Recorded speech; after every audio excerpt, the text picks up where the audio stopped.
We do need to put the front wheel back together, but first we have to address two problems. One we have with the front freewheel, and the second one we have with the back, what I'm calling group of sprockets. That's what's happening on this episode of Featherstone Bicycles.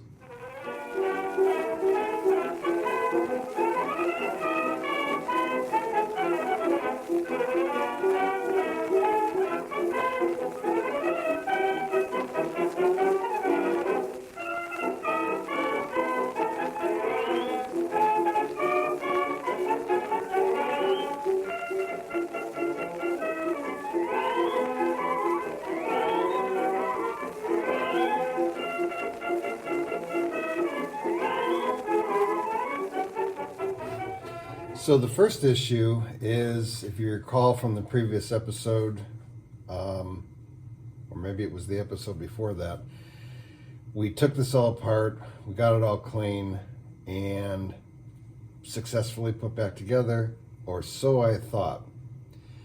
While I was handling it, you probably are not going to be able to notice it on the camera, but there's just a little bit of end play there. So something's not tight, and that's not right.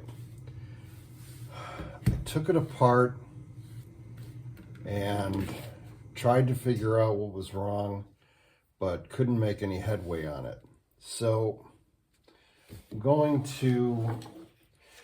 I actually called and talked to someone at Shimano this morning. They do not have any of the old manuals or service manuals, unbelievably, for this item. But I did talk to someone who was somewhat knowledgeable on the old vintage front freewheel system, and he sort of agreed with me that you'll recall there's a series of spacers in here.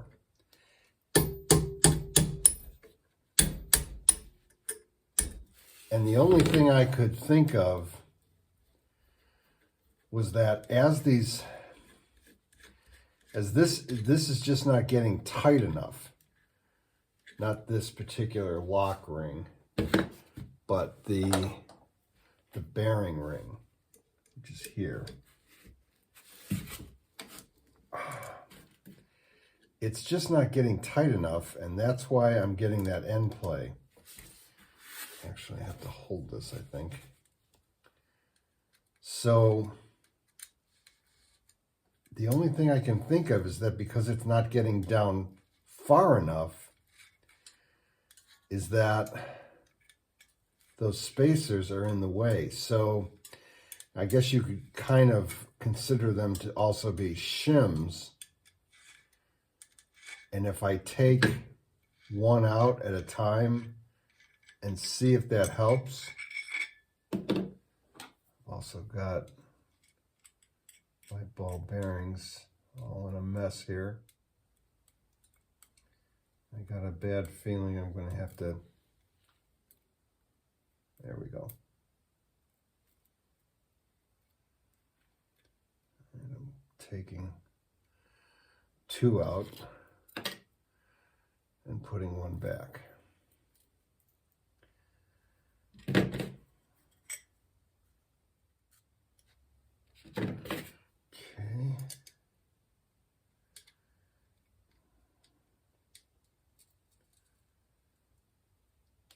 Tighten her up. Yeah, see now that the end play is gone, but I've got it too tight because I'm not getting a smooth movement here. So if I back it off a little bit,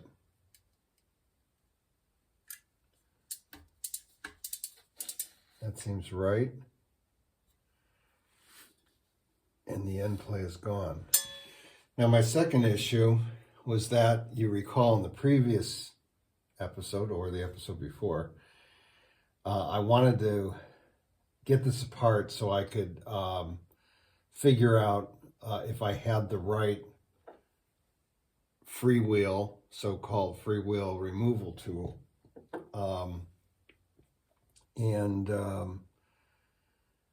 I started to take this whole thing apart. There's a snap ring here that holds this piece on, and then there's a spring underneath. And I realized it was just so dirty and greasy in here that actually I didn't need to take that apart. I just needed to clean that out a little bit. But in any event, I don't have the right tool. This one is too big. This one isn't even for the right kind. So, and it's too big anyway. So I will have to bring it into the bike shop tomorrow and check it out. However, when I was looking at the video that I took of me taking this apart, I realized I put the spring in upside down. I don't know if that's a huge issue, but in any event, I'm going to take it apart, back apart, put the spring in the right way, and I hate to do it because getting this lock ring, the snap ring back in was a real pain in the butt because of the tension on that spring. You've got to be pushing down and try to get this lock ring in at the same time. So I got this piece off again. Here's the spring, and there's this flat spacer, washer, whatever you want to call it there. I just wanted to show you that there's these little pawls in here that are compressed by tiny springs. There's two of them, and they go around this piece that's on an angle. Again, I have no idea, and the person at Shimano had no idea why this is set up sort of to function like a freewheel. But once you lock this down, so in other words, you can start to move these and you get a clicking sound, sort of like a regular freewheel would work. But once you put this on and you lock it down, it doesn't move anymore. So I don't know why this whole thing is set up like this. I actually took one of these out and I was able to lift the whole thing up actually a little bit to see if it has these little pawls on all of them, but it doesn't, at least not on this one. And that one will move up too. They'll all move up actually. So if I take this out, I can take all the sprockets off. I don't want to mess with that in case there's some method to the madness of the indexing. And hopefully I haven't screwed it up already. At any rate, I'm not even going to show you me putting this back on because the episode will go on forever.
I have gone through this on other videos from previous seasons, and I didn't bother explaining that in this one.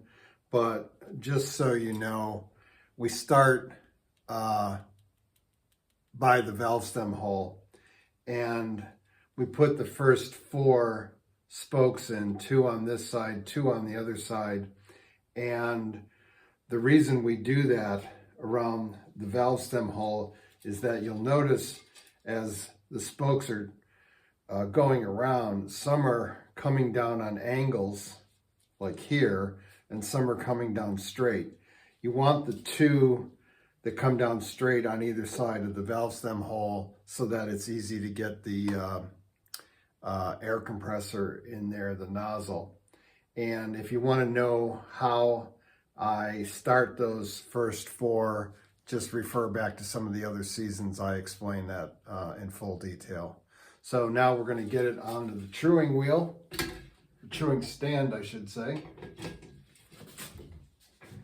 And again, I've explained this in a lot of detail in other videos and other seasons, but the purpose of the truing stand is that you want to be able to tighten all the spokes to the point where the wheel is running true. So you put it on this stand, you have this arm down here, and then you're able to close these pinchers. And as the pinchers get closer and closer, they'll start rubbing against one side or the other, and then you have to tighten or loosen the spokes accordingly, and that until finally you've got this almost touching all the way around. But to start, to make sure that we've got everything even all the way around, we tighten all the nipples just to the point where there's just a little bit of thread showing at the top, and then we know we're even all the way around.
We go around with the spoke wrench and tighten everyone about 1, maybe a half a turn. Again, trying to get it even all the way around. Now hopefully you can see right here that the rim is much closer to this pincher than it is to this pincher. So what's going to happen here is that the spokes on this side are too tight and the spokes on this side are too loose. So you adjust that as you go around. But you can see right now how out of balance that wheel is, or out of true, I guess you would say. So I don't hear any rubbing yet, but as I start to, you can hear that hopefully.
touches.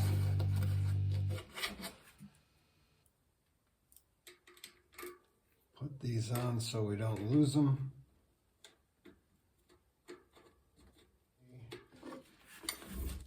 Just about 180 degrees from the valve stem hole.